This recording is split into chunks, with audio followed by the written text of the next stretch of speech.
將元素轉化為黃金的想法根植於古代煉金術和現代核物理學。煉金術試圖用神秘或化學手段將賤金屬轉化為黃金，這在科學上是不可行的。而現代科學表明，通過核反應將元素轉化為黃金是可能的，儘管這非常不切實際。下文我將解釋哪些元素更容易轉化為黃金，重點關注科學原理，拼力求簡潔。黃金的原子結構：黃金是元素週期表中的第79號元素，O，其原子核中有79個質子。要將其他元素轉化為黃金，必須通過核反應改變原子核中的質子數。更簡單的元素，原子序數，質子，最接近金的元素，其原子核所需的變化較少，因此它們更容易轉化為金，儘管該過程仍然複雜且耗能。汞 Hg 原子序數80，原因汞是最接近黃金的元素，其質子數比黃金多一個，80比79。理論上，去除一個質子，通過中子俘獲，然後進行貝塔烯變或質子發射，可以生成黃金。過程：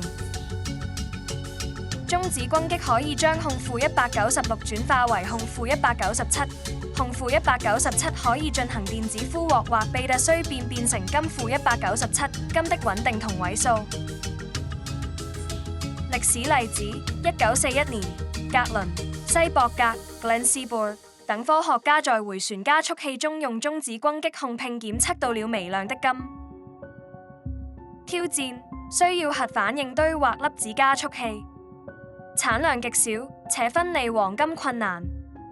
汞的毒性也增加了實際操作方面的問題。歷史注釋：煉金術士經常使用汞來嘗試製造黃金，而不知道核過程，但他們的實驗在化學上是無效的。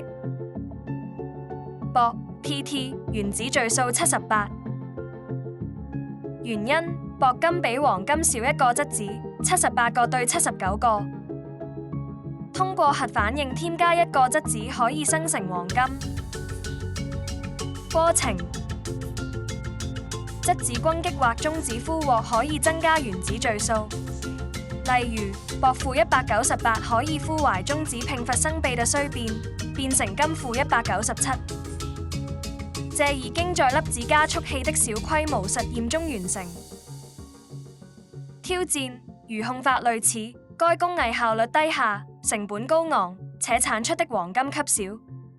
鉑金本身就很貴重，因此將其轉化為黃金在經濟上毫無意義。CTL 原子序數81，原因C的質子數比金多2個，81個對79個。理論上可以去除2個質子，但比去除汞更難。過程：中子轟擊後進行多次烯變步就可以將 C 同位素轉化為金，但這方面的研究較少，而且更為複雜。挑戰： C 與金的距離各遠，需要進行更多的核變化，因此在此類實驗中不太常用。與金的接近性：原子序數接近79、78、80、81的元素需要添加或去除更少的質子，從而降低了核反應的複雜性。穩定同位素：汞、鉑和金具有穩定的同位素，例如金-197，這使得生成的金不太可能烯變成其他物質。歷史先例：汞和鉑曾在實驗室實驗中成功，但效率低下，地用於生產黃金。能源成本：核反應需要大量能量，例如粒子加速器或反應堆，遠遠超過所產生的黃金的價值。產量低，僅產生微量的金，並且通常與其他同位素混合，需要昂貴的分離。經濟現實：開採黃金或從電子產品中回收黃金比核線變便宜得多。遠離黃金的元素，例如鉛、鐵或碳的線變難度更大，因為它們需要顯著改變質子和中子的數量。例如鉛 Pb 原子序數82煉金術士曾試圖將鉛變成金，但鉛的原子核需要多次去除質子，因此遠不如汞或鉑那麼容易。氫元素，例如碳、氧這些元素的原子序數非常低，6、8，需要極端的核聚變或裂變過程，但這是不可行的。由於汞和鉑的原子序數與金的原子序數接近，分別為80和78，因此最容易轉化為黃金的元素是汞和鉑。汞是這方面研究最多的元素，歷史上也曾有過實驗室成功案例。然而，這一過程成本高昂且效率低下，與自然提取黃金相比並不實用。如果你詢問的是特定背景，例如煉金術、科幻場景或實驗室實驗，請告訴我，我可以更深入地探討。